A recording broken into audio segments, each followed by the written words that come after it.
Owning a boat comes with a number of perks, like being able to fling your favorite fishing rod around. And here's another perk.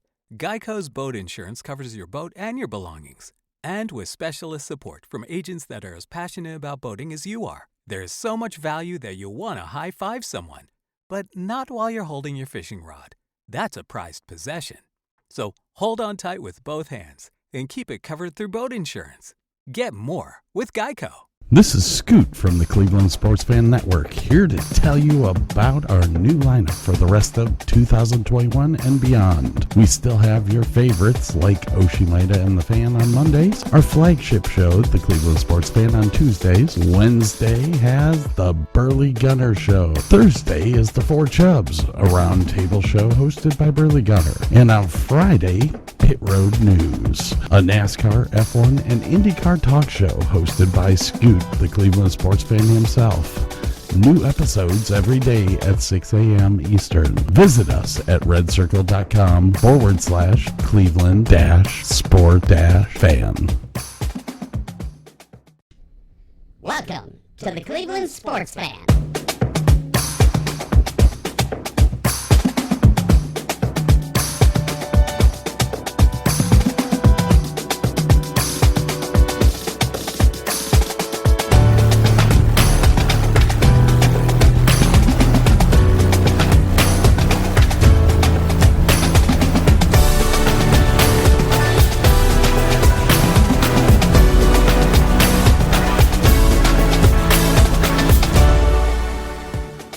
I had a wonderful evening at the Rubber Ducks game in downtown Akron, which I don't mind sharing. Oh man, that's right. Double A and Triple A ball is going on. So Yes. You actually got to go see the Rubber Ducks. Yes, And how was that? it was fabulous. I went with some friends that have a boat that they just ran into something and damaged their boat. But we had okay seats, and there was four of us, and this dude walked up with four hats, and we were figuring, oh good, he's going to try and sell us these hats. And then he's like, hey, would you like to have some upgraded seats courtesy of Suma Health? And we're like, sure. And he's like, okay, they're right behind the pitcher, or the catcher, I'm sorry, on the first row, and there's four seats, and they're like the only four seats in the whole stadium that have mesh and that swivel. Like, okay. And then he gave us four free hats. We're like, bonus, okay, great. So we were literally right on the wall, like the guys when they were like, getting ready and warming up to bat and everything are like 3-4 feet away from us. See, it was a great night. And then of course they had the fireworks and everything, and it was kind of cool because they were paying homage to the original black baseball teams, and it was called, if I recall, I can't recall. Anyway, all the uniforms were in these old school, old style uniforms that paid homage to the black MLB players or whatever that were playing in Akron at the time, the Diorites or something like that. It was just a very cool game. We ended up winning. There was fireworks, there was beer. It was a great time. It's it's been a long time since I've been to a non-major league ball game, but I used to enjoy going to the Columbus Clippers with my brother. Well, It there's was no actually a bad better seats. time. Yeah, there's Yeah. no bad seats. It's just so relaxed. It's like I've been to Browns games. It's a little more intense than I want to deal with. But baseball games, I've been to some Indians games. It's like going to a park, and there's some dudes out there. I know that you haven't watched a lot of racing lately. A little that's, bit. That's really too bad.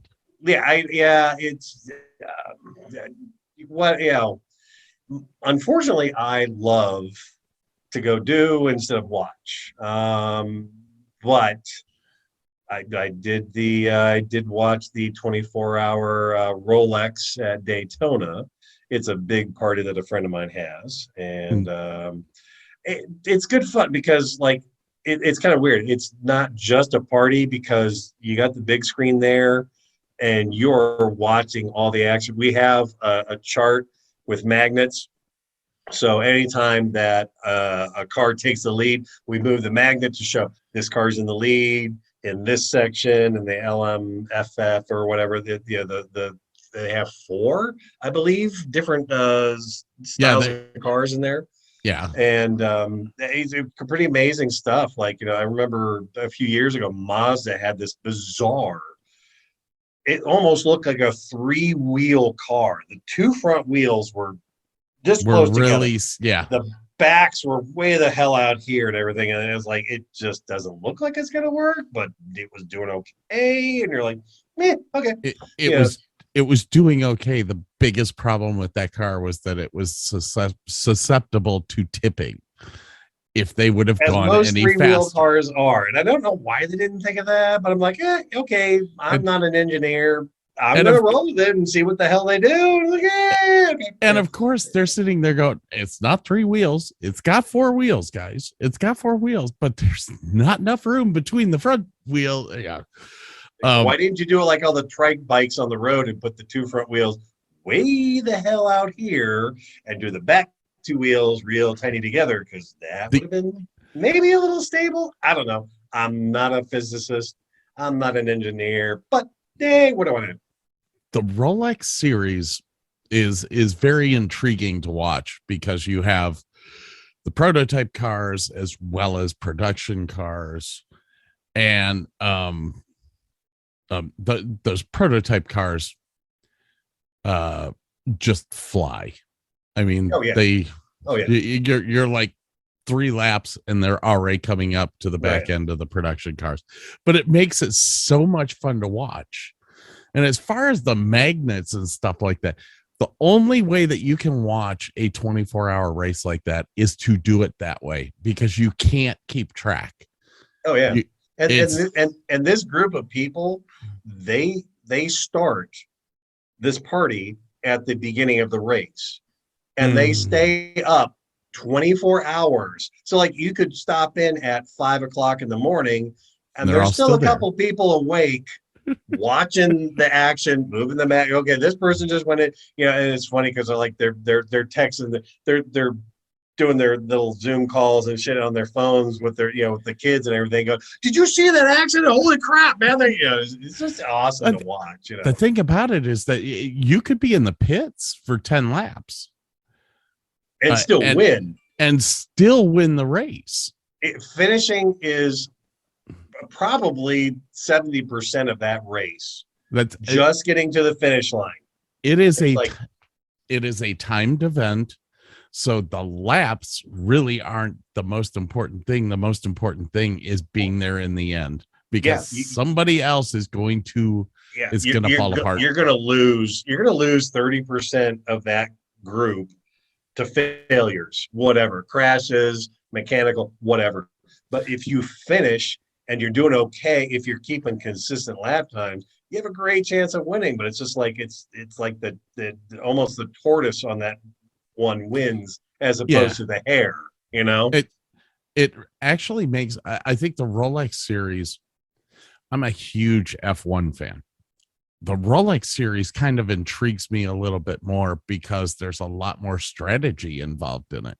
Yeah. It's, you've got multiple drivers, multiple classes. You're having to weave in and out of slower traffic a lot of the time, or if you're a slower car, you got to watch out for the faster cars trying to lap you and shit like that. Yeah, it's really kind of intense, and I'm always kind of amazed at the diversity of cars in there. It's like you got Cadillac, who came on strong as hell last year. I mean, they had some phenomenal showings.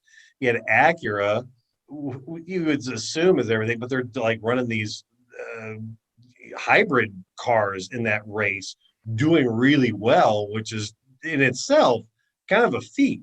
It's like who knew a hybrid car was competitive in racing? I mean, you think about it. You think about the production cars that are in the these races. But Porsche used to be top of the world when they were in Formula One years and years and years ago. Yeah. The minute that they left, they're still racing. They're still building cars that are incredibly good. BMW, even I love watching the BMWs. Just seeing that double kidney coming at you. But the cool thing also is like you also get like a couple Aston Martins in there, and you're like, ooh, Aston Martin. Do they finish? Yeah, but they're cool to watch, Next thing you know, Bentley's coming. Now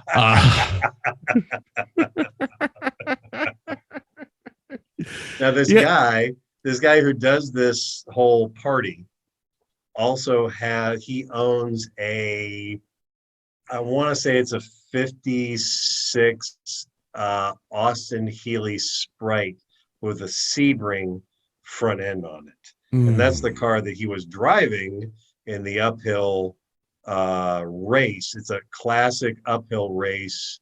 It was in Pikes Peak. Pikes Peak. No. This was in Ohio. This was just a small classic car uphill race. So it was not Pikes Peak. It was maybe a 5-mile course and not many turns. But we're talking like there was a Ferrari Testarossa in the group. There was one freaking 2014 NASCAR in the group. I know, like, the hell's going on? There's MG midgets. There was a Triumph Spitfire. There's a Triumph TR6. They have like 4 different classes of cars, but you're like seeing all the like just guys that own classic cars that are better than roadworthy and driving them up this classic hill climb and everything. And it was awesome to watch. It was funny as hell because I was at work, but they had it on, it was either Discord or some other thing. So I got to sit at my desk and watch the hill climb. Yeah. Just turn the volume down. I was like, talk to customer. Like, hey, hold on a second. Oh shit, there he is. I was watching him. Yeah, it was good times. I've watched some of the hill climb stuff. I watch Pikes Peak every year. Probably my favorite hill climb race to watch, and they have several different classes in it. I don't think I've ever seen a NASCAR go up there, but that looks like something I think I'd want to try. That's the Pikes Peak is, for me at least, too many corners to memorize, because if you forget that one corner, you fall down thousands of feet and you die, and it kind of sucks. I could go for a 5-mile hill climb or a 10-mile hill climb or something like that in, not so dangerous conditions. But I mean, that's like the pinnacle of, I'd love to go watch that. Not want to run that shit unless I was like being a navigator or some shit like that, going, 5 degrees this way, you're having a, second gear turn coming up here and you're doing 20 and whatever, I am literally about 80 pounds overweight. If I fall down, I'm going down. Boom. Oh yeah, gravity's real heavy on me right now. I'm pushing like 265 right now. So yeah, I'm damn near 100 pounds over the weight that I got married at. So I was 150 pounds when I got married. I was 175, but I'm a little taller than you. I'm 264 now. You're taller than me. I am, and you're damn near the same weight I am. What the hell, man? I'm gonna call you Java from now on, fucker. That's what we call COVID. Yeah, bullshit. And that's what we call beer and nachos, mother.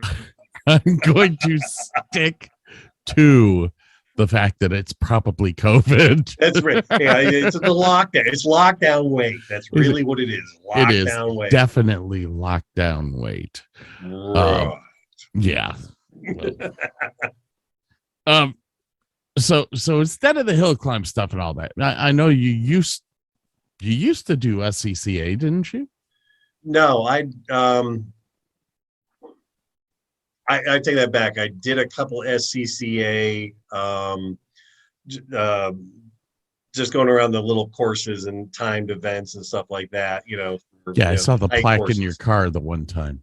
Yeah. I did the Akron Sports Car Club a few times, which is just kind of rally races, which were timed events that you got these bizarre directions. Like you would turn left at third opportunity, which means you had to count the third left turn on a road and turn left there. And then maybe you had a direction that was, left at Y or left at third light or, right, second right after the red barn on the right hand. So there's these bizarre directions.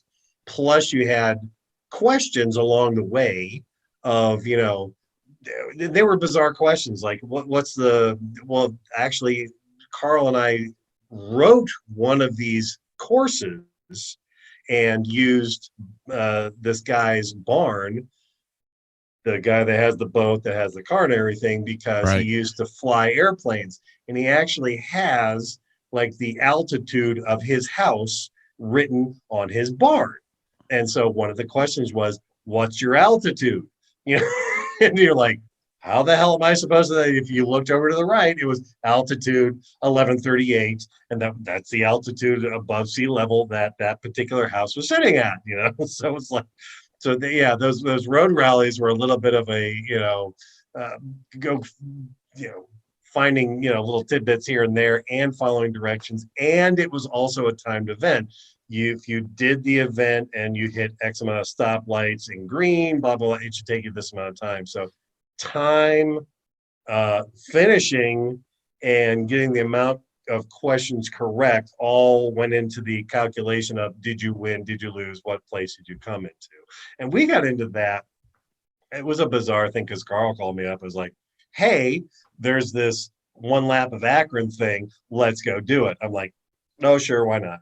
And so we jumped in my car, which is a stick shift, not the greatest car for doing a road rally in, but whatever. And he's like navigating and asking these questions. We're looking all over. We found a couple guys because they were in these kind of like bright red, Toyota MR2s and whatever. So they were easy to follow. It's like we kind of got lost. We're like, all right, where's the MR2? There it is. Let's go that direction and just fucking go on with it. And ended up coming in for our first run. We were in the beginner class, came in second in the beginners class, and it kind of hooked us into that. And so we did, I don't know, 4 or 5 of those, wrote one, and did that kind of thing. So and they're a lot of fun. They're just a whole lot of fun. I wish Carl was on here with us tonight. Carl unfortunately is dealing with the Rona. But Carl trouble breathing, but yeah, he does weave a story even better than you and I combined.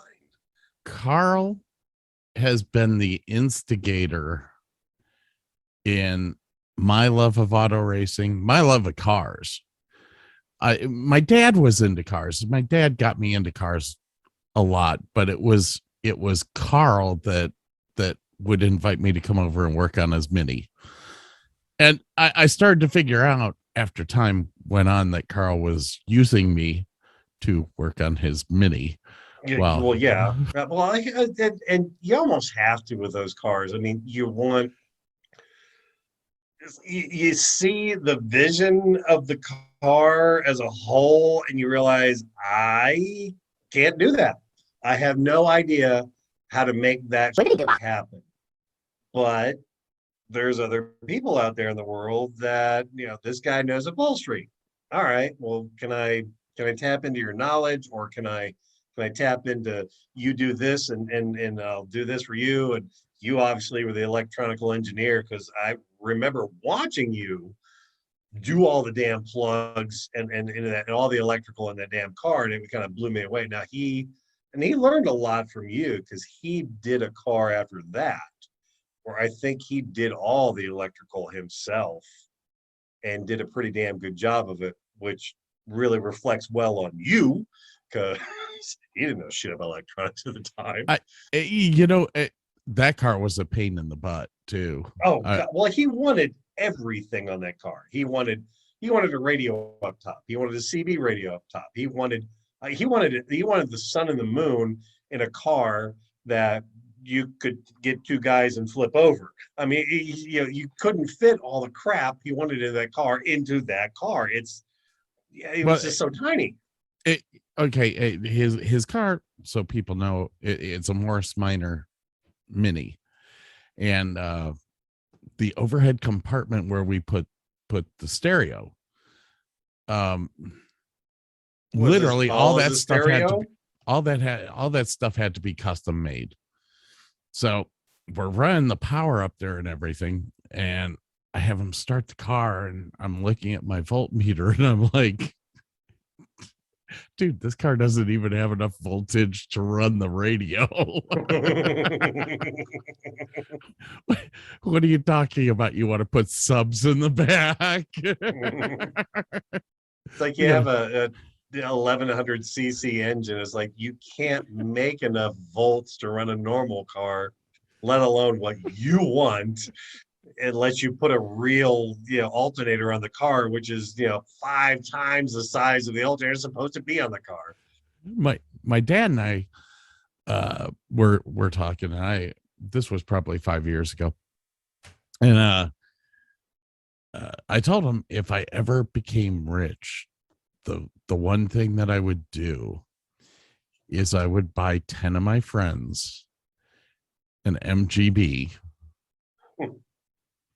And I would look at them and say, you have 1 year to fix this up to be able to go and race from New York City to LA. Oh, you want to do a gumball rally, huh? With a British car. Well, let me tell you my little, for the past 25 years, I have always wanted. You remember my Triumph TR6, the blue one? The blue one, yes. I would love to find what was the brown one that you had? That was the Spitfire. I love that car, but what a piece of junk. All Triumphs have issues. But anyway, I would love, if I hit the lottery or whatever, to find a nice shell of a TR6. Take the drivetrain from because that was a straight 6 engine in that car originally, okay, right, but very anemic. I mean, if it made 100 horsepower, it was lucky. But I would love to find not even an M, just a standard BMW straight 6 engine, powertrain, rear wheel drive, and adapt it to that car, and more specifically, get the electronics from a BMW or even a Honda, just something that was more reliable electronics, and make a Frankenstein car, make it look traditional and everything like that, but make it have some guts and reliability. And that would be a car. I couldn't do the MGB. I was never an MG guy, but I could do it. I could do a TR6, I think coast to coast, I think ultimately the whole idea in my premise, premise was that my father is 100% English. So I'm kind of up there with him. I got a ton of I got a ton of Eagles here. Yeah, I'm like 70% English, Irish, and the rest is a hodgepodge. Yeah, why we don't eat boiled everything is beyond me, but whatever. But because of that, I wanted to do this race with my dad in British sports cars. Now, of course, my father, the minute that I said MG to him, he was like, I'll do a Jaguar. I'm like J-type, right? Even a TVR would be kind of a cool car, but it's just, I don't think that it's just an MGB. I think it's the fact I want to do a race in British cars all the way across the country. Well, you can't have 100% British car and make it across the country. That's one of the problems. I was telling one of my friends I owned a Spitfire for a while. It was purple. It was gorgeous. I custom painted it myself with spray cans. That's the best. And if it was in bright sunlight, you could see the lines. That's part of the allure. Come on. And all my friends asked me, why'd you get rid of it? Why'd you get rid of it? I said, the speed limit went up. What do you mean the speed limit went up? I said, when the speed limit went up from 55 to 65, I could no longer drive the speed limit. I couldn't keep up. There's nothing I could do. That's right, why go on. I have two stories. The first is I am the reason that our aforementioned buddy Carl got into British cars in the first place. I owned my POS brown, and it looked like turd brown color Spitfire. That was a gorgeous car, though, man. And I was working at a little Italian restaurant in West Akron, and he stopped by and said, "Hey, can I drive your car?" Yeah, I don't give a shit. Here's the keys. Go have fun. And it was like 50 degrees outside. Which wasn't that Yakonos? Yes. And at 50 degrees, you had to take the top down. That was the rule in my car. The top must come down at 50 degrees. Now, unfortunately, it was probably more like 48, and I cracked a bunch of the little plastic windows in the back. But whatever. It was a $1,000 car. I don't care. Put the top down, send him on his way. Couple hours later, he comes back. And then like 6 months later, he's like, "Hey, I'm buying an Austin Mini." I'm like, "Well, what?" I had not heard of Austin Minis. So I am the reason that he was addicted to British, and the reason that you had to suffer through the electronics of his damn car. Now, the other thing was, in same said brown POS, and this is Carl's story, not mine. And I honestly don't remember this. I'm not saying it didn't happen. I'm just saying I don't remember this. He says that we were rolling down the highway, and there was a semi truck.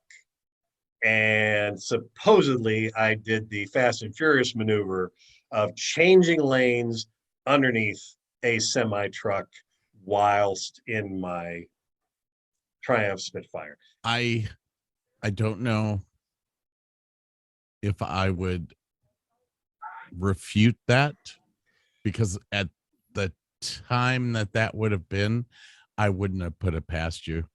I wouldn't put it past me either.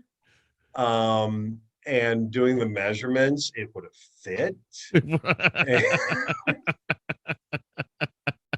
I just don't remember it, which also at that time of my life might have been an actual problem. It could have happened. I'm not saying it did. I'm not saying it didn't. I don't remember it. But no, okay, supposedly. Yeah. I definitely would not put that past you. I think we've done some very well. Shoot, we jumped the tracks. Where was that? I want to say it was off of Exchange, but it wasn't Exchange. It was where the Armadillo was, the road that the Armadillo was on. There were the train tracks down at the one end, and there was a little hump. By the Pepsi, one under Route 8. And the Pepsi plant, and they had their tracks there. I can see that happening. Yeah, that was a very well, first off, I'm in a Triumph that is falling apart. Yes. And it is off the ground now by like 3 feet. And when we landed, I went, "Do you have shocks in this?" Probably not. Because if you did, they're gone now. It was a great car, though, man. It took a lot of abuse, and it was a lot of fun. It had no catalytic converter. That was one of the first things that I had to get fixed on that car. I drove it when I purchased it. I drove it maybe a quarter mile and it died. And I had to get it right after I bought it, it died. I should have known then just to take it back, get my money back. No. So the guy at the shop said, well, your catalytic converter was all boogered. Now, I'm not allowed to fix them, but I can take them apart. If I tip them on their end and all the crap falls out, so be it. And I just put the shell back on, and there you go. So then I had this big resonant chamber that loved to collect the rich gas mixture of my poorly mixed SU carburetors. And if you rode it too hard and shut it off too fast, this enormous, almost cannon-like backfire would happen on that car. So it had a lot of little issues. Okay, we're what, 30 years older now than that point in time. Let me ask you now. 2005. No, probably 40. It was 80. It was 87 when I met you. So 89, 99, 09. Holy crap, crap, okay, yeah, okay. We're 35. Yeah, we're 30, about 35 30 years. plus. Anyways, so 35 years later, let's say, what would be your dream car now?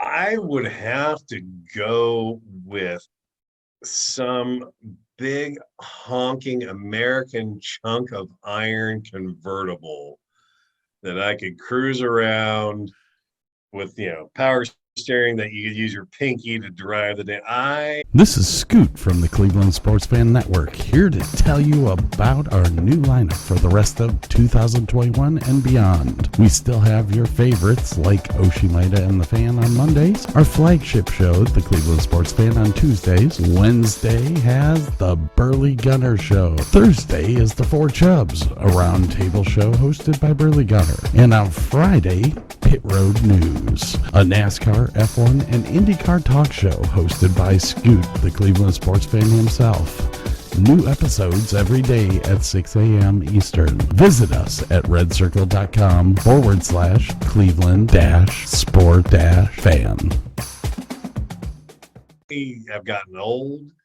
and I want my creature comforts now. I do miss the convertible. I do miss the convertible. I won't lie. Now, like, I just bought, I had a 04 Civic for the past 15 years and drove it to almost 200,000 miles. And I've driven stick shift for this shy of 40 years. I used to drive my mom's car up and down the driveway to get used to the stick shift when I was 14. And I'm now 54. I still love a stick shift. Yeah. But the car I own now is an automatic. Why is it automatic? Because it has remote start. And I live in Ohio, and it's cold as F up here in the winter time. And I can warm up my car from sitting inside my work. And like, beep, beep. Oh, yeah, it's running. It's all good. It'll be nice and toasty warm. And I can plug my phone in and my maps come up on there. And my little Waze app tells them where the cops are at. I'm like, oh, cool. Okay. Cop up ahead. And the gas mileage. I was getting 24 in my last car. I'm getting 38 in this one. It's a no-brainer. But just think about the gas mileage you're going to get in that Triumph TR6. 6 or 7? With no air conditioning. It's a convertible. Who cares? That's a car you drive when it's nice, See, I'm kind of on the same boat as you. My favorite car, American-made car that's ever been built as a production vehicle, has always been the Camaro. I've owned 2 of them. The last one that I had was the 1981, the old boxy with the 2 headlights. I was like, oh, I love this car. But if I were to buy a car new today, it would be a Camaro convertible. Big, heavy ass car that gets 30 miles to the gallon that I can take the top down on. Wait, you're talking a brand new Camaro? That's if I was buying a brand new car. Here's the problem with me being in the car business. I know that that is the worst rated sports car on the market. Yes. Like, I get it. It has a Corvette engine. Great. It's also the worst rated. I would, if I had to buy a brand new sports car, Mm-hmm. I would almost have to go for a new Mustang. I love the looks of the, and I know it's Ford. I get it, but damn, that's a good looking car.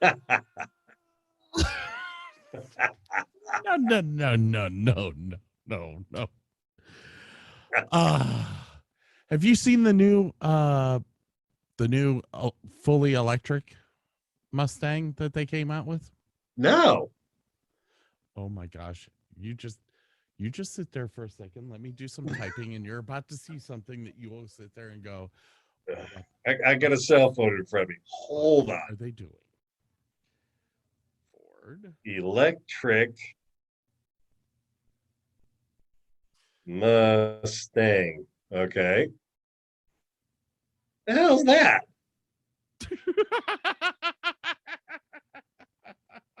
That is not a Mustang.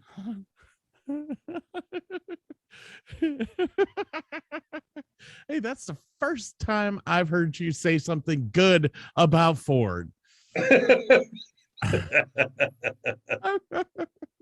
And Yeah, that's not a Mustang. That's, well, it's like, you know, I took in an 08 Chevy Impala today. It's like I'm looking at this thing going, this is not an Impala.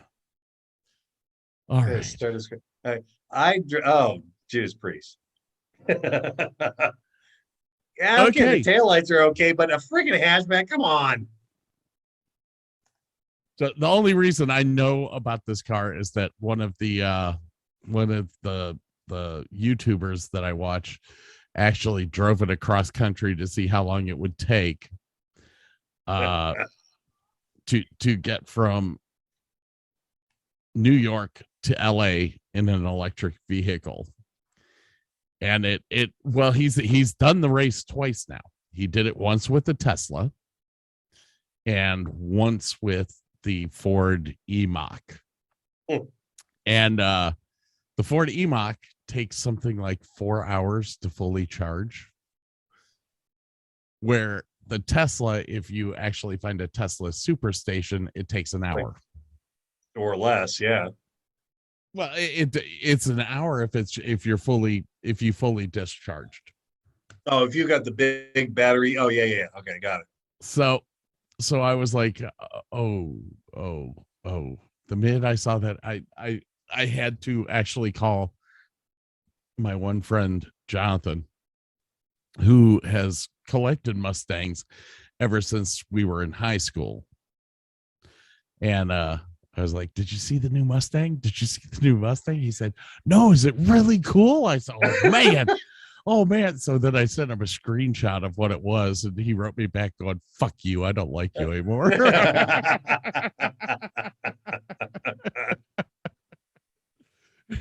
I'm like, that's not a Mustang. That reminds me of blowing up a Mustang engine at Crybaby Bridge in Doylestown back in college, actually. Yeah.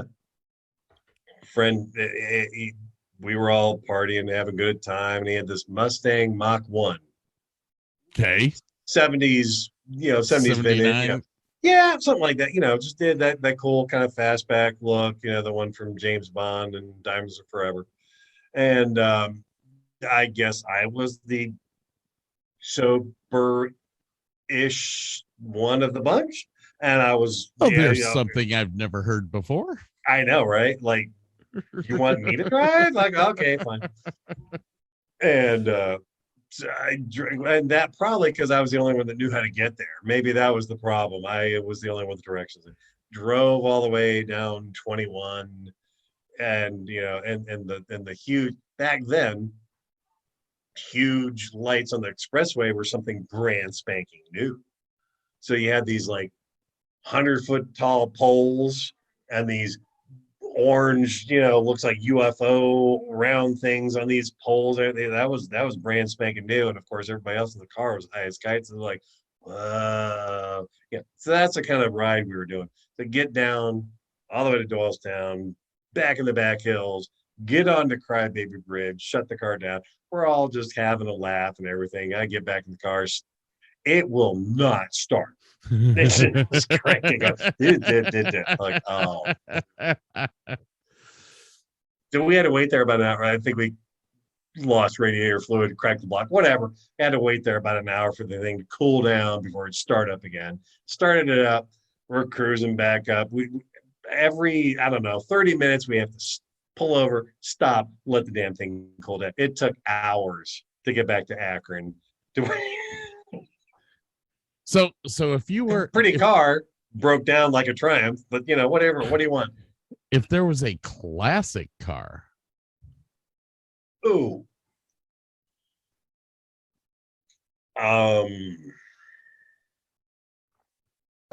might have to go for an Alpine Tiger. Ooh. Man, wow. Kind of a rare one. Why would you want to go with that? You don't see a ton of them around.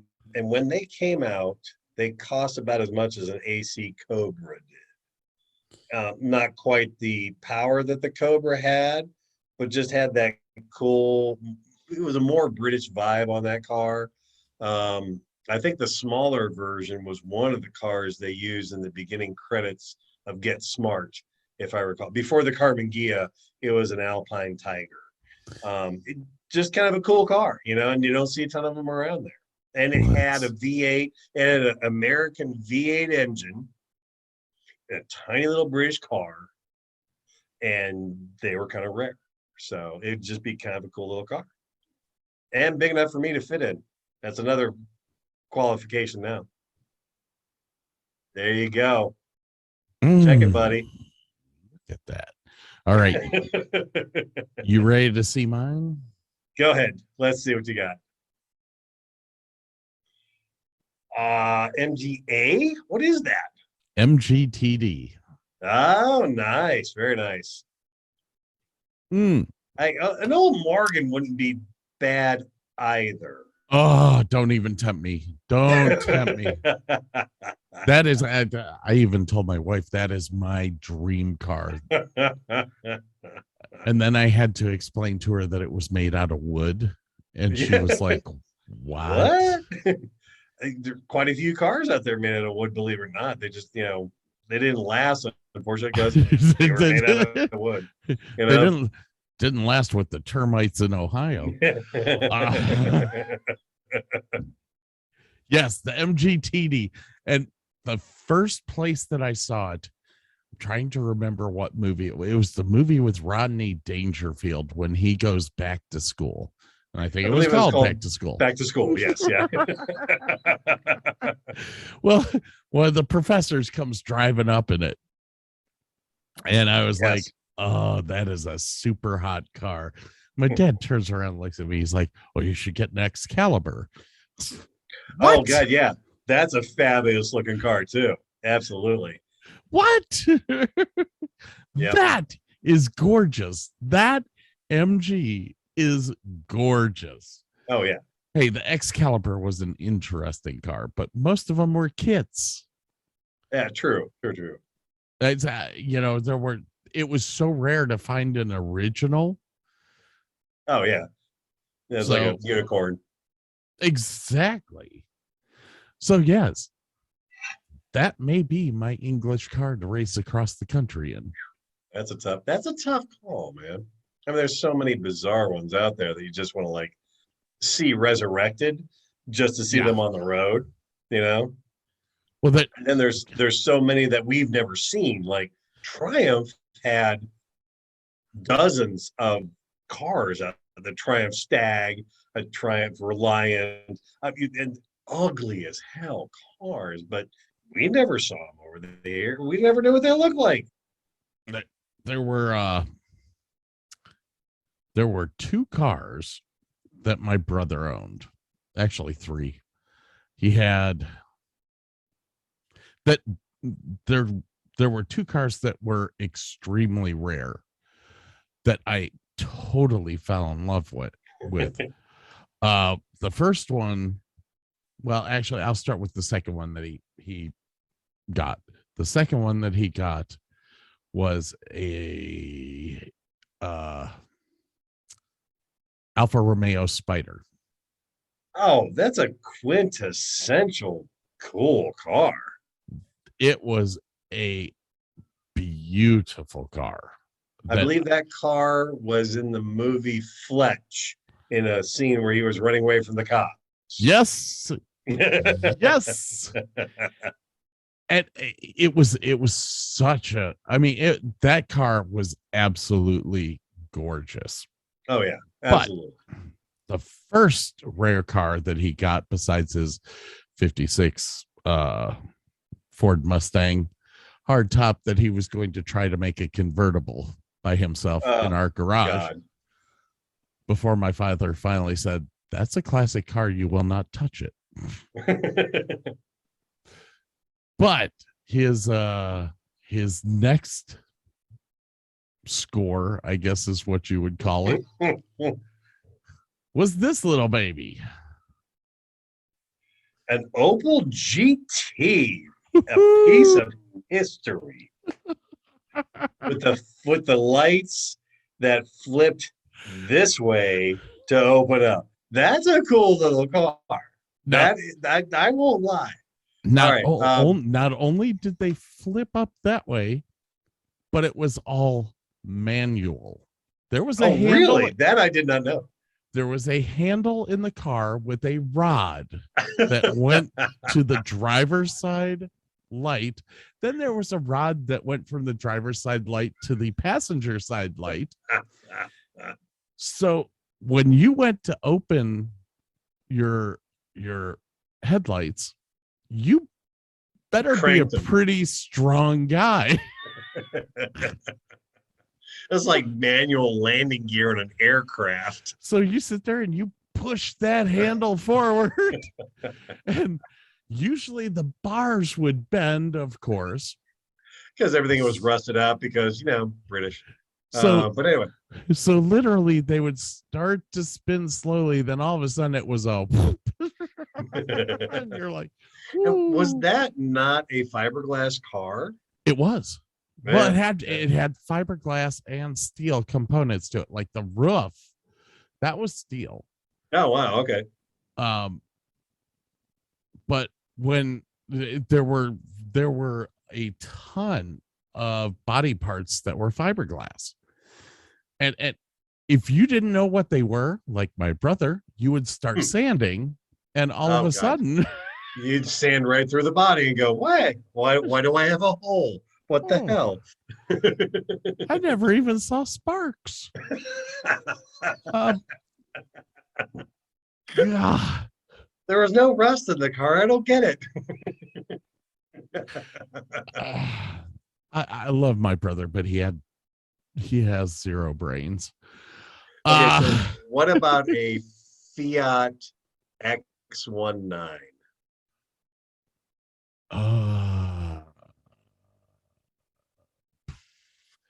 I really don't know that much about Fiats. I don't think I've ever seen one. Hang on a second. Get up. I am bringing it up right now. Kind of the grandfather of the Toyota MR2 in all reality. Fiat 149? X19. X19. Ooh, look at that. There's one for sale.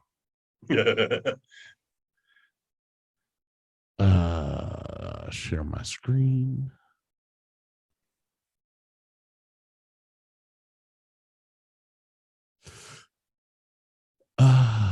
Go with the green. Now that is a car. Oh my father lived in California My parents split around 1976, and I would go out to California to visit him every year. Those cars were everywhere. So you're talking an Italian car, mid-engine, rear-wheel drive, and obviously it's a small displacement engine, but it's a tiny little car. When they ran spectacularly. Okay. And they were pretty plentiful. And then that brings me to a big wish list car that's kind of a pie in the sky car. Oh, heck yeah. VW. Absolutely.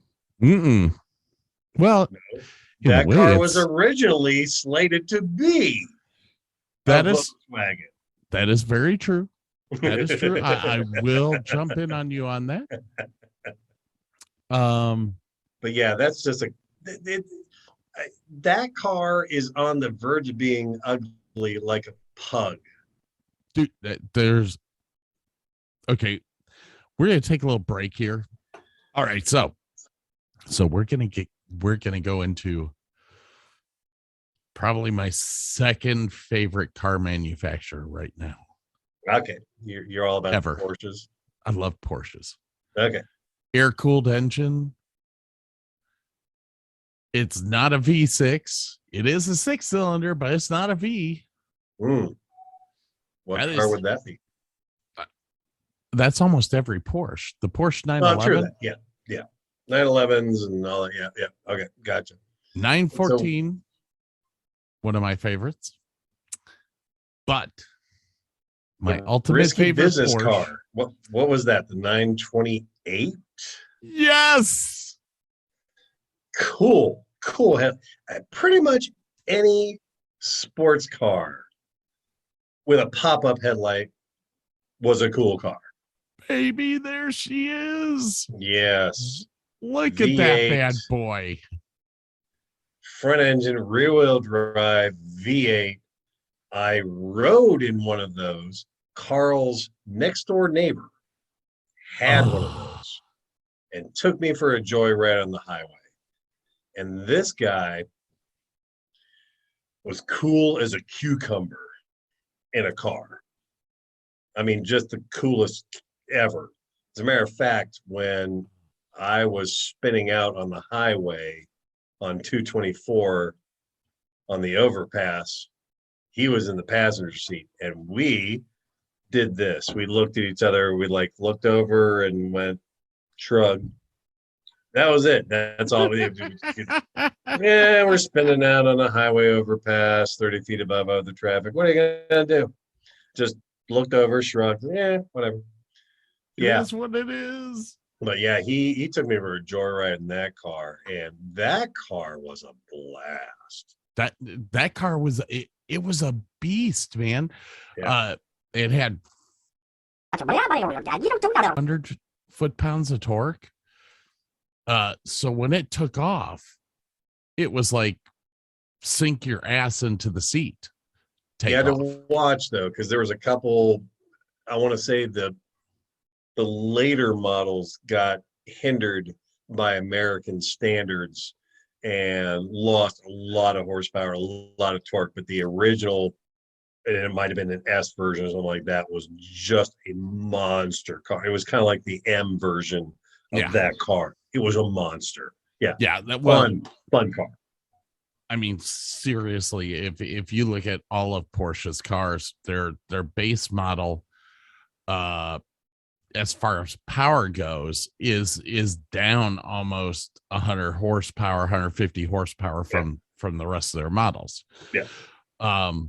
But the American government back in the late 70s, early 80s started all of their emissions crap and catalytic converters and stuff like that.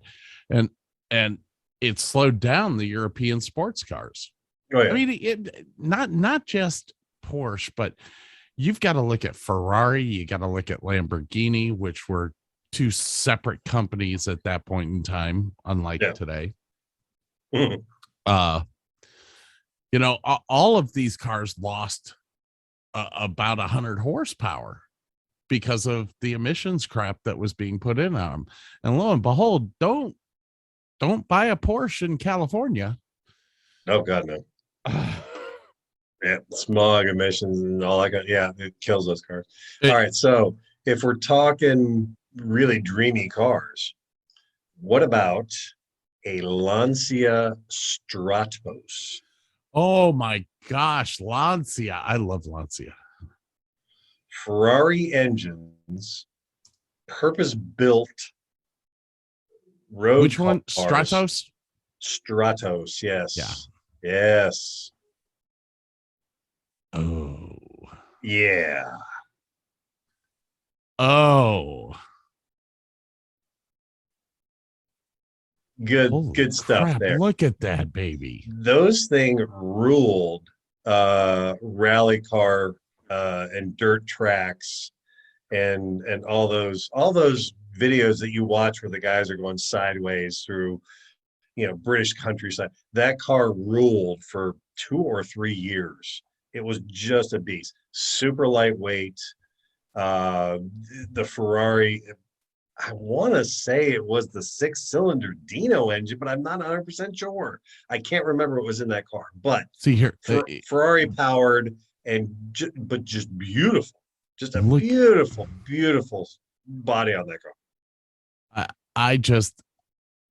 I'm always amazed at Ferrari's bodywork. And even though this is a Lancia, Ferrari had a lot to do with the way that this car was built. Oh, right, absolutely. And you totally see right here the secondary wing right at the rooftop, which was a working wing on that car. Mm-hmm. There was not any of that car that was for show. It was all purpose built. That back wing there, this one right here, it had a purpose. It had to keep the back end down. It was a rear wheel drive car. Once you got over 100, it started getting squirrely. They needed that. It was just everything about the car was just all purpose built. It was just a great, see, and if form and function all in one package. If you look right here, you see the front fender is curved with the tire, but at the time, if you look at the Formula One cars at this point in time, they had an aerodynamic piece going over the top of the tire to the barge board. Mm-hmm. And it was almost this exact same thing. This is all downforce right here, man. That was probably just hand built just to fit those bigger tires on that car, and they probably nailed it within a tenth of whatever. It was probably a tenth of a centimeter off of what the aerodynamic people would have built in the first place. Yeah, just gorgeous, and it flowed with the whole car. That's an afterthought to that car, and it still looks gorgeous. Every bit of that car is extremely aerodynamic, and it was all hand built. No forums, no nothing. Well, Lancia was a pretty small company. I mean, that was pretty much the car they built. Here we go. Oh, you're killing me now, man. Oh, there she is. Look at that baby.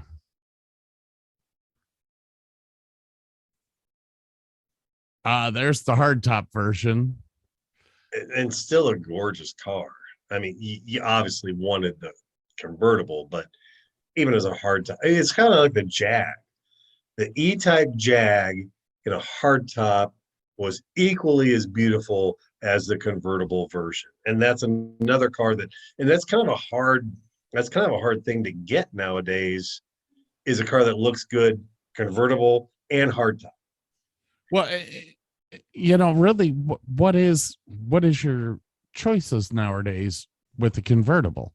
You've got the Mazda Miata, you got the BMW Z4, you've got the Camaro, you've got the Corvette, which the new Corvette, if I don't know that the mid-engine one has a convertible just yet. It may, but I don't think they do. It's a T-top. Yeah. You know, but then again, in a Corvette, you're not going to get a full convertible. Yeah. What? Not since the 70s, I think. I mean, no, the 80s had a couple of convertibles, come to think of it. Isn't that about it for the convertibles, though? I mean, what else is being manufactured? God, I want to say there's some Fiat that there's some Fiat. That Fiat that has a convertible. Fiat 400, 500. Mini, I want to say Mini has had or has one. Nissan doesn't have anything anymore. Nope. Yeah, it's a pretty rare car. I mean, it's kind of weird because like for a touring car. Oh, like, Alfa Romeo. Alfa Romeo, but that's almost a boutique car at this point. If you're talking, something you can actually get, it's kind of tough.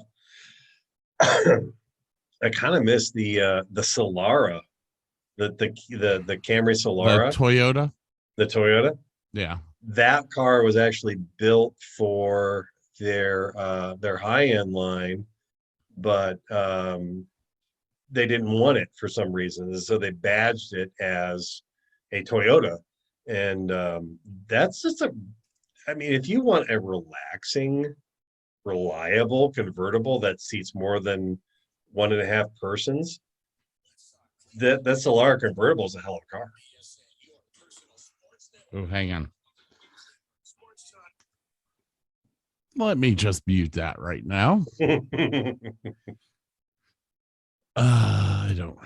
Fine. That's except the cookies. Take it. Alfa Romeo USA, because I know that they're selling the convertible here now. Or maybe they're not. You bastards. It was supposed to be being sold here this year.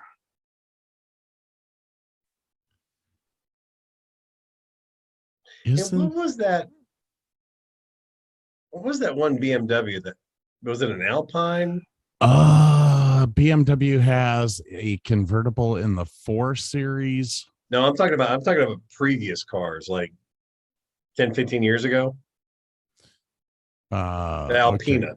This is Scoot from the Cleveland Sports Fan Network, here to tell you about our new lineup for the rest of 2021 and beyond. We still have your favorites like Oshimida and the Fan on Mondays, our flagship show, the Cleveland Sports Fan, on Tuesdays. Wednesday has the Burley Gunner Show. Thursday is the Four Chubs, a roundtable show hosted by Burley Gunner. And on Friday, Pit Road News, a NASCAR, F1, and IndyCar talk show hosted by Scoot, the Cleveland sports fan himself. New episodes every day at 6 a.m. Eastern. Visit us at redcircle.com/Cleveland-sport-fan. I think that's it. BMW. Alpina B7. Yes.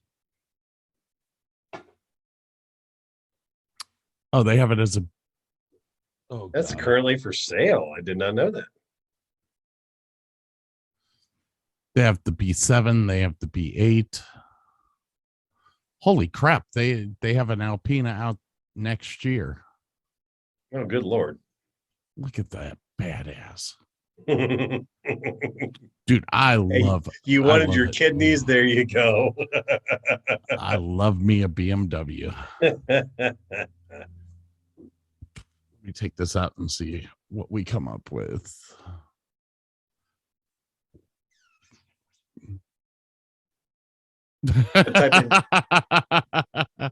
Type in Alpina convertible and it'll pop right up.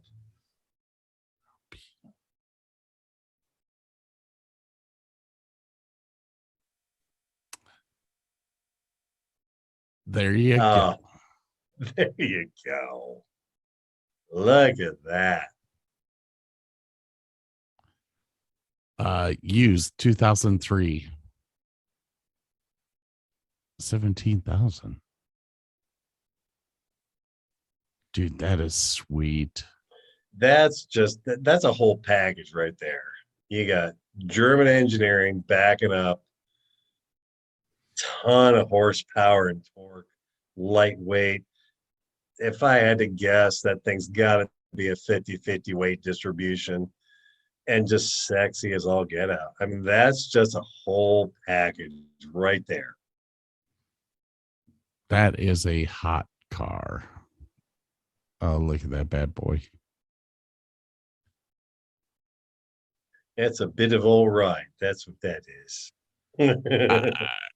You know,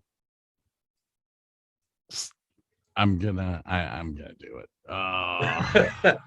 Yeah, you remember I sell Mazdas. All And right, it's kind of so weird. I've told people time and time again, bang for the buck. The Mazda Miata is probably the best convertible out there in the market. You're not going to spend over 40 grand on that car ever. And you'll get all the fun in the world. The hard top is a freaking convertible. And it's a gorgeous and it's only engineering. And it's Gorgeous. only 33,000. No, it starts there, and you might go as high as 38. But dude, you get a ton. You get a ton of content. Get Japanese reliability. You get a good-looking car. You get a well-balanced car. You get a ton of fun. Is it going to win every race it's in? Never. But you can throw that thing into any curve and just have a blast all day long. I mean, that one day in October when it hits about 65 degrees, but every single leaf is turned a perfect color. You take that car out on a back road and you just go, and you just enjoy life for a little while. That's what that car is made for. Yeah. It's, even myself, I'm fine with the sport version. Give me the cheapest version there is. This car is made to play. Absolutely. But the thing about the Mazda Miata, and I've known tons of people that have owned these, and like my ex-wife's father has over 400,000 miles on his Miata. It was one of the first Miatas that was built. He's had it the entire time. It's been his daily driver. Those Japanese engines will keep running, and this is why I've always loved Honda, Toyota. Those are cars that will rust out before the engine stops. Absolutely. And that car there was a direct inspiration from your MG, my Triumph. They wanted all that fun and reliability at the same time, and they really achieved it in that car. And it's always been the reliable MG is what that car is. I honestly believe that this is the longest running convertible production car in the world. That is probably true. They have been building this since the 80s? Yeah, early 80s. I remember when late it 80s. Came out. Or late 80s. Late 80s or early 90s when that car maybe 91. I can't remember, but I think I was graduating. I had graduated from high school when it came out. And I remember saying to my mother, this car is only $5,000, Mom. I want it. And God, do you remember when cars were $5,000? Yeah, I remember when my parents bought a VW Bug for $2,200. Brand new. But anyway, and I love the people that have taken that original MX-5 or Miata, whatever you want to call it, and stuffed an American V8 engine in those things. While being exciting, I'm not going to give up the Japanese engine. No, but you got to admit, can you imagine the sound of a short block Chevy and the style of a Miata and the performance of a Miata all put together. Yes. You'd drive that car in a heartbeat. You would drive that car. I'm not going to argue with you. I would totally drive that car. Okay, here's another one of my favorites, right? Wait, what? Oh, well, yeah. You're talking classic cars. Look at that bad thing. No, I know, man. I know. Yeah. Like I said, this was my introduction to muscle cars because my brother bought one just like this that he proceeded to walk out to the garage with a hacksaw and try to cut the top off. And was going to cut the top off here, down here, here. And my father, oh, look at that, $79,000. Yeah, well, yeah. That's a beast there. My father proceeded to smash my brother in the side of the head and say, "What are you, good reason, stupid?" I can't blame your dad. That's good reason. Now, you knew my dad, so my father was not good with stupidity. No, I mean, he wouldn't have hurt him much, but just enough to get the point across that you're being a dumbass. Now, this is the fastback version. Yeah. But as well, I always loved the 65 and the 66 because of the rear taillights being outies instead of innies. Yes. Because I do believe it was 67 that they became the innies. There was only two. It's funny because, like with Mustangs, I've always had a soft spot for the Mach 1 and the Mach 2 versions in the 60s of those cars. I don't know. I mean, I love this style, but I mean, you know, James Bond in Diamonds Are Forever had that red with the white stripe Mach 1, just a good looking car. And the Mach 2, there's a good looking car too. Yeah, the Mach 1 was probably my favorite one. The Mach 2 was good looking, but the Mach 2 became too modern for me. But then again, when you start talking about 007, come on, man. Yeah, you know, there's only one car. Throwing out a trump card. Yeah. There's only one car in that whole thing, which is that Aston Martin. Yeah.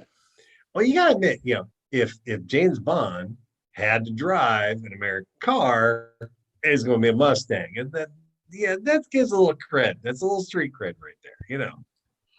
I give that to him. I do. It's not going to stop the fact that there was an Aston Martin. Oh yeah. You know. Yeah, but what you're going to tell me? Okay, here's what I'm going to say to you before you say something silly. Let's think about the Aston Martin DB3 that he drove. Okay. At that point in time, it was the only. Oh yeah, it's a gorgeous car and everything like that. But what would you say is the most recognizable Bond car ever?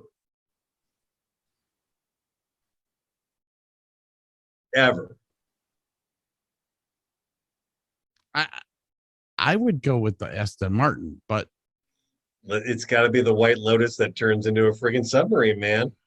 Oh, Lord. Come on. I'm just saying. It wasn't even a real car. Well, I mean, you know, Lotuses technically aren't real cars. They're all just, you know, fiberglass and Renault drivetrains and whatever. But yeah, but let's face it, that's also a pretty damn gorgeous car. Look at that. That's an Exige. That doesn't count. You need like a 79 Lotus Esprit. Yeah, I know. I should have looked that up, but now I want a Lotus. I know. And I'll tell you what, we were talking about ugly cars earlier.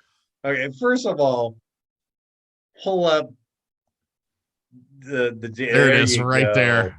Yes. Pull up an Esprit for us to take a peek at.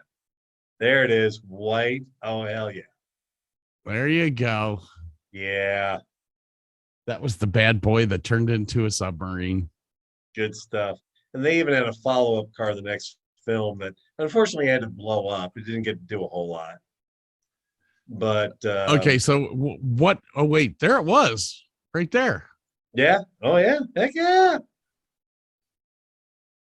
All right, look at that bad boy.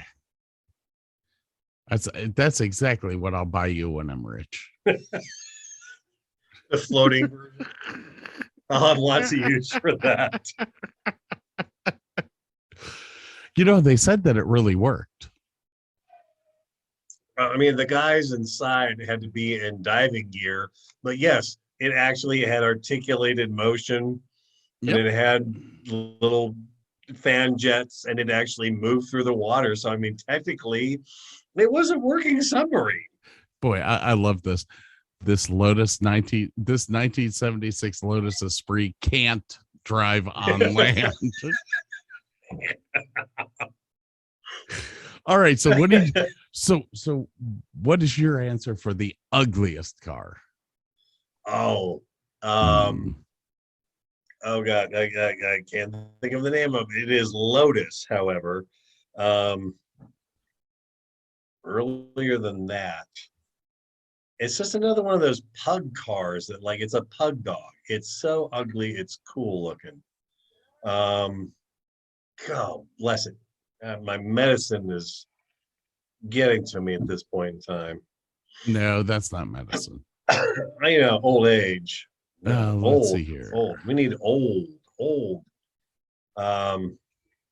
Dude, there's some hot looking freaking Lotus cars now. Oh yeah, man. The Exige is really good looking. The that whole line and that whole line of cars, like Lotus Engineering has really relied on their performance. Like their suspension system has always been second to none. Like you could take a crappy car, but if you got Lotus, make the suspension for it, it turned into a good car. And they made some weird stuff. They made some airbag suspension cars. They made for other manufacturers that worked really well. They were actually the first car company, sports car company, to come out with independent front suspension, which made the Lotus incredibly awesome for the touring car circuits. Yep. Because they could rock corners where other cars couldn't. Is that it right there? You need to look up a Europa. Lotus Europa. That's an Elan, which was a pretty damn ugly car. Europa. There it is. I don't even know what to say. I would sport one of those cars in a heartbeat. It's so ugly, it's cool looking. Oh my gosh. Yep. Let's get a picture of this. He had some, and it was funny because like they had the bizarrest combinations of engines and transmissions in that car. Sometimes it was a British engine, sometimes it wasn't. Sometimes it was a looks French like transmission, sometimes it wasn't. It was just, but ugly and cool all at the same time. Now here's the thing about this car, people. All of this here is engine. No, most of that is air. There's a tiny little engine and transmission in there. It's mostly just air. But you could open that up and stand in there and work on the engine. It was awesome.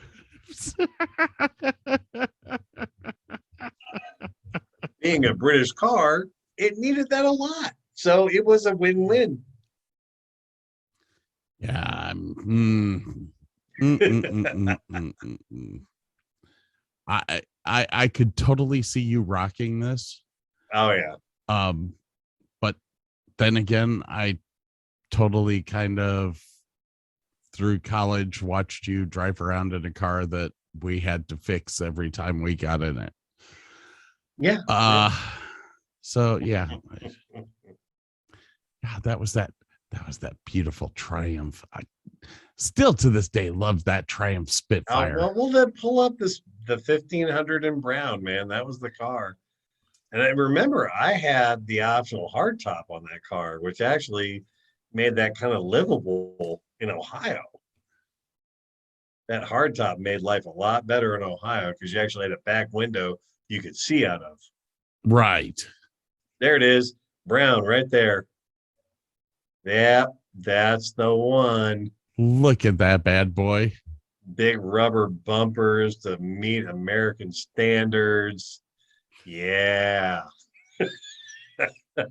Jeez, man. Still one of my favorite cars.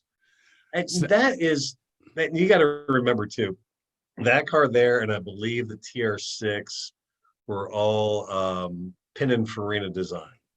And Pininfarina is a huge design company that did pretty much every beautiful car you've ever loved in your life came from Pininfarina Design Company. All the way down to the Pininfarina Company.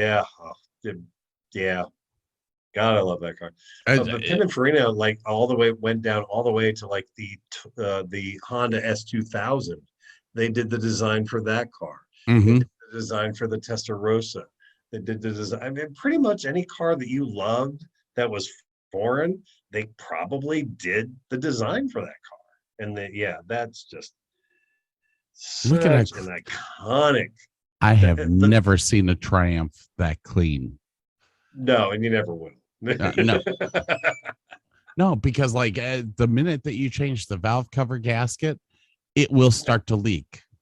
Yeah. And it will spray oil all over. If you want to see a Triumph that clean, you put some other manufacturer's engine into it, and then it'll stay clean looking. Now, I was actually able badge to redo my dashboard wood down to where it looked like it was brand new. Like, did you do a laminate over it, or did you do like a solid wood piece? No, I sanded it down and ended up varnishing over the top of it. Oh, okay. You got lucky then. There was still wood there there was those enough. Were all just a laminate. They took a piece of plywood and then took a nice, thin veneer of walnut or whatever. That's exactly what it is. It's a veneer, but the veneer, there was enough of it to where I could sand it off and rock varnish on it. Nice. And I sat back and went, that looks gorgeous. But the fact is that varnish, just like on a boat, is only good for about 5 years. Yeah, and probably nowadays, with as much technology as going into new varnishes for boats, you could probably find a UV varnish that would last a good 10 or 15 years. Yeah, back in the day, you were lucky to get 5-6 years out of that, unless you kept the car in a garage and took it out 15 minutes a month. Yeah, they were going to get sun damage. They were going to get peeled. Yeah, it was rough, but just simple. Just love that. It's a flat piece of wood. You got some gauges. Have a nice day. Hey, Burke, this one's only $15,900. No, yeah, that's $14,000 more than I can afford at this point.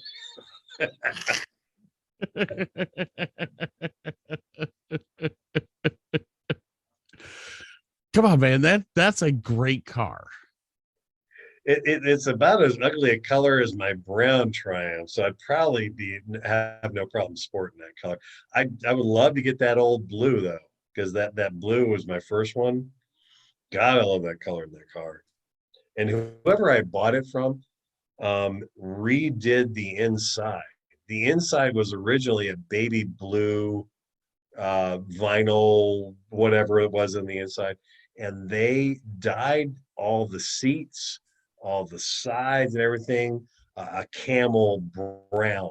So you had this like deep navy blue with that classic brown interior. And it was really a good look on the car, really a great look. And here's okay, just weird random crap. I had to go drive down to a customer's house today, Uh-huh. pick this person up and drive them back to the dealership because their car was totaled out.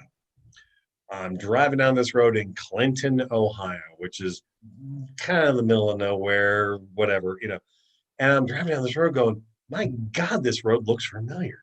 And I turn onto another road and I'm like, holy crap, this is the road with the house where this lady lived who I bought my original TR6 from.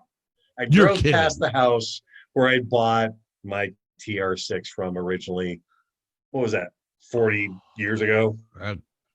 Yeah, you had it like for 3 years before you and I met. Yeah. So 35 years ago, I drove down the road, bought a beautiful car. It broke. And that's another. I kind of dig the tier 3 or tier 4s. I'm sorry. The bug eye thing was kind of cool. And that, if I recall, I think those also had a straight 6 in them and were slightly smaller than the TR6, which that would have been a potent little combination. It's 4-speed manual, inline 4. Oh, okay. My bad. Still, 4As or something. Still, but, yeah, that's kind of like the bug eye Sprite of the Triumph.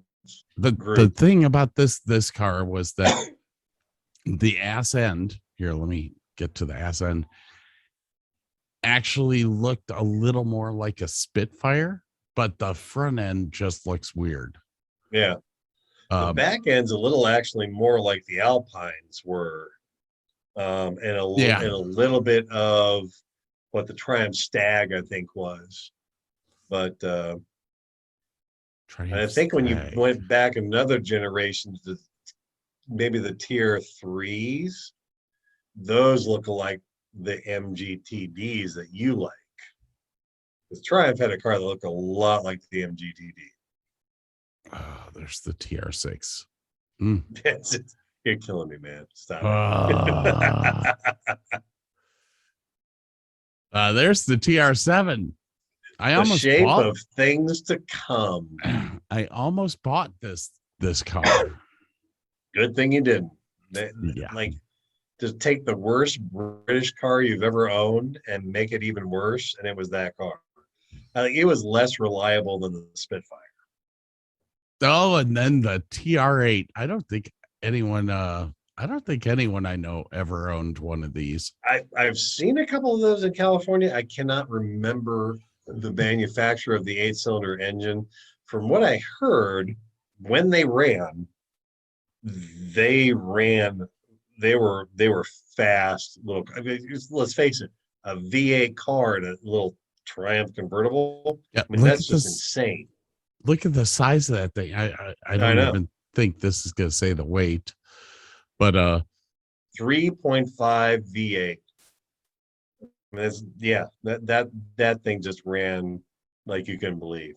But then they would break down and it would be, it wouldn't run. So they.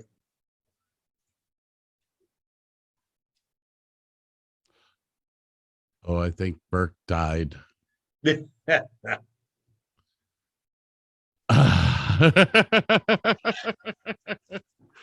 you just all of a sudden froze. I was like, is he okay? I was just reminiscing because going back before my dad lived in California, I go out and visit him every summer. And this is the kind of car you would see all over the place. You would see TR7s and TR8s and just, these kind of over the top cars. and they were probably brand new back in the day, and they were probably running for a couple of years, and then they all died out. And, then you don't see them anymore. 66 Spitfire. Isn't that thing gorgeous? Hey, Here's the weird thing, man. I kind of dug my 70s version.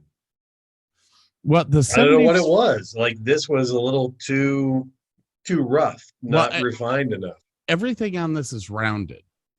Where you start going into the 70s, the lines become a little bit straighter. It actually looks meaner.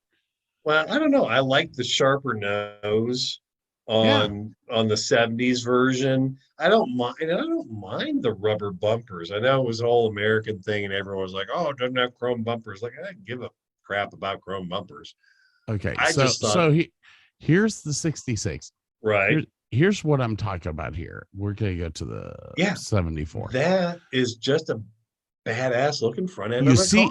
You see how the lines all got straighter, which makes it more defined, which means that when you look at it from the front, it's a mean looking car. Yes, absolutely. And I mean, that ass end, the way that they keep that in a sloping fashion down, it reminds me a lot of a Jaguar. Always built their cars a lot like that. A little MG action in the back there. And here's a really bizarre little thing. I was watching the movie of Speed Racer. Yeah. There's a little scene at the very end where the Mach 5 has come out of an ice cave and flipped over a thing, and it's a patch of oil and flips onto another thing. The back end of the Mach 5 is really super close to the back end of that car right there. Yep. Yeah, I would thoroughly agree with that. It's just a classic look on a car. You just can't get away from it. It's like that almost has too much chrome for me. I'm not a chrome guy. I've never been a Harley guy. I've never been the big American muscle guy. I've never been into chrome. It's like, that's too much chrome. I'm okay with the black bumpers. I'm okay with less. Sometimes less is more. I'm still a chrome fan, but I mean, you have to look at the stick shift. What an awkward angle for that stick shift. Okay, wait, let me go. Okay. So pull that up. Now go to an 04 Civic Si hatch and look at the stick shift on that car.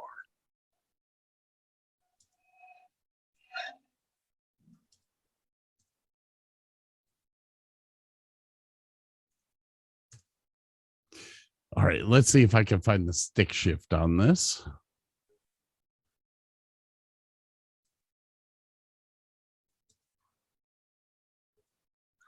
This is Scoot from the Cleveland Sports Fan Network, here to tell you about our new lineup for the rest of 2021 and beyond. We still have your favorites like Oshimida and the Fan on Mondays, our flagship show, the Cleveland Sports Fan, on Tuesdays. Wednesday has the Burley Gunner Show. Thursday is the Four Chubs, a roundtable show hosted by Burley Gunner. And on Friday, Pit Road News, a NASCAR, F1, and IndyCar talk show hosted by Scoot, the Cleveland sports fan himself. New episodes every day at 6 a.m. Eastern. Visit us at redcircle.com/Cleveland-sport-fan.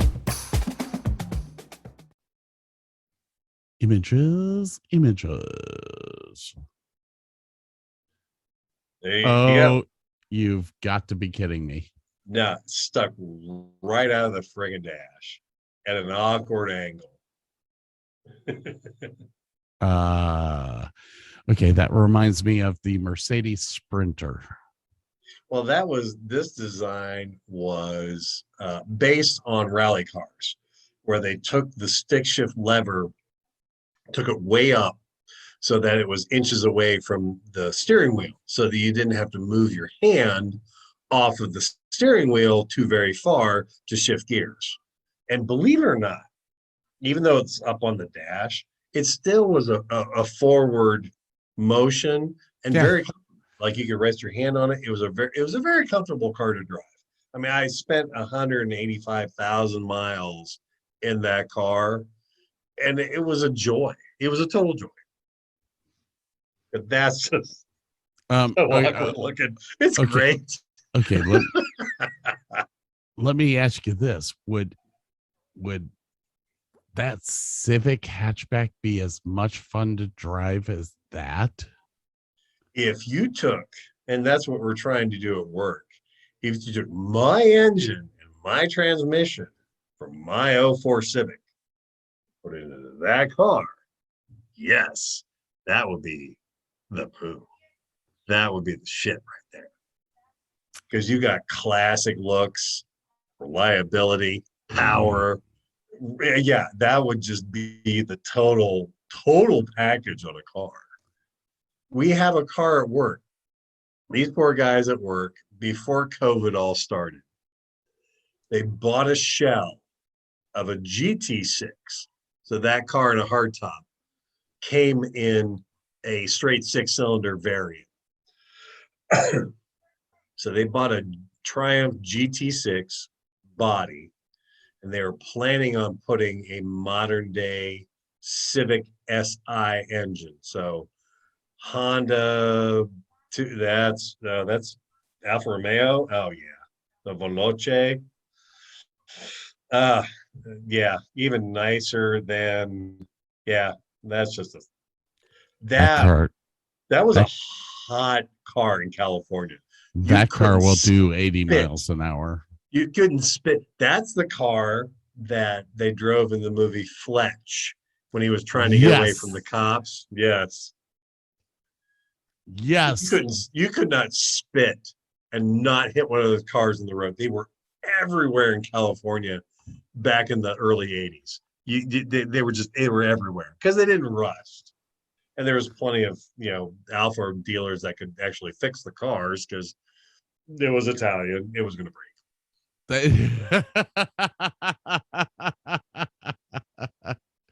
Look at that. It's only $9,000. No. Oh God, that is so close to the Spitfire styling, and and it's tough because both of those cars were just total pieces of crap when it came to fixing them. They were horrible. Well, that's like my brother owned one of these. Yeah. And I went off to boot camp in 1992.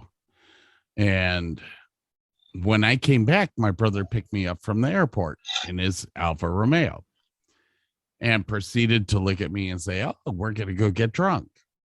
I said, "I'm fine with that. Let's go do it." So him and I went out.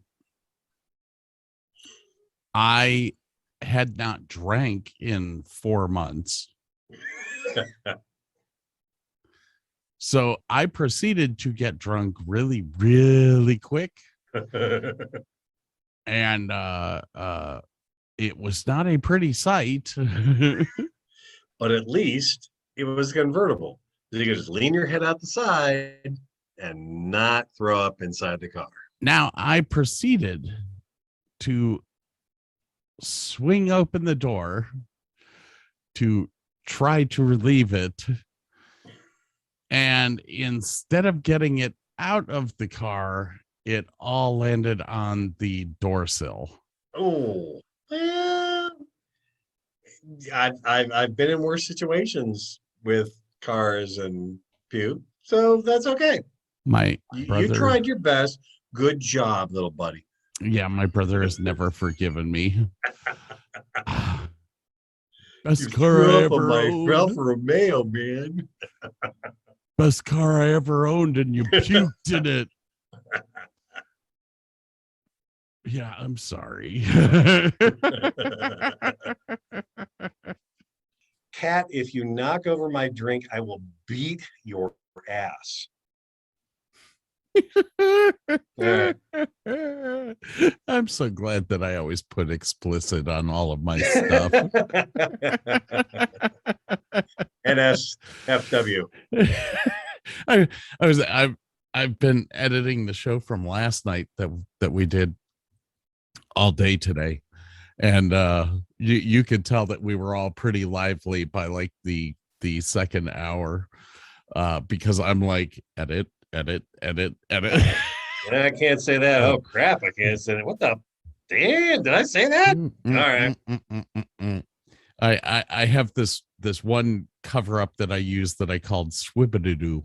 And I'm like, Swibidoo, cover that. Oh, You just take the word and reverse it on the audio, and they'll never know. You know, It's it's like- like, the fuck, what? the show last night was the first show back after our summer break, and so it was like I recorded 4 hours, which is Oh, good long. Lord. Like usually Yeah. I record an hour and a half and I'm done. So anyways, you could tell that the other guys were getting frustrated about 2.5 hours in, because that F word just started becoming regular vocabulary. It becomes that at a certain point in the evening, after you've had enough medicine. We're getting on in age. We need our medicine, and Every sentence began with it's fucking- just a great Look, word. Come on, I you like- can use it for everything. Adjectives, nouns, verbs, transitive. It's universal. they were actually really, we were talking about the Indians, and they got even more animated. I was like, I don't know if I can handle this anymore. Anyways, thanks for listening to the Fan and Friends. If you'd like to hear a little bit more, there's actually bonus content being downloaded tomorrow. Burke and Scott talking about the University of Akron and life in Ohio.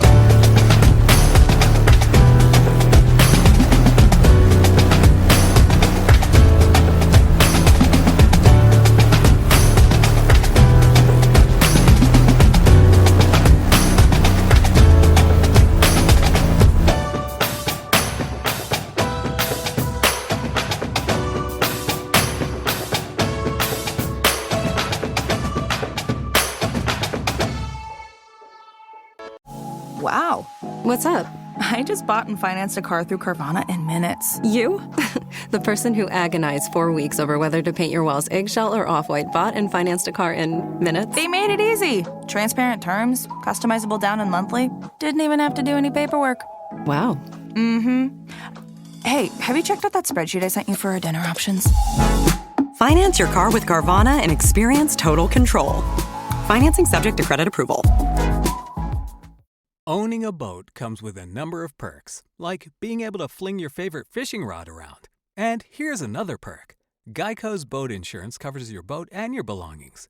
And with specialist support from agents that are as passionate about boating as you are, there's so much value that you'll want to high-five someone.